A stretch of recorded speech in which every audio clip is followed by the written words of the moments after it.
शक्तीपीठ महामार्गासंदर्भातली एक महत्त्वाची बातमी।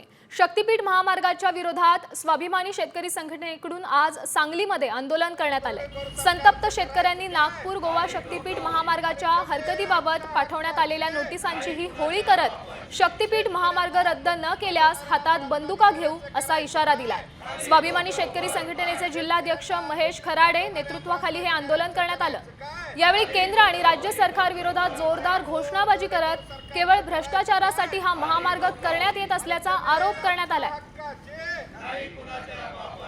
शेतकऱ्यांना नोटीस पाठवणाऱ्या प्रांताधिकाऱ्याचं करायचं काय?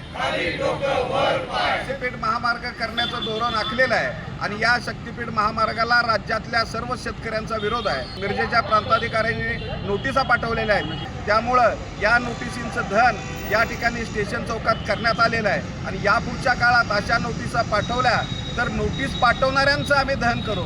प्रशासनातल्या अधिकाऱ्यांना बडवून काढावं लागलं तर बडवून काढू, हातात शस्त्र घ्यावं लागलं तर घेऊ, मात्र कोणत्याही परिस्थितीमध्ये शक्तीपीठ महामार्ग आम्ही होऊ देणार नाही।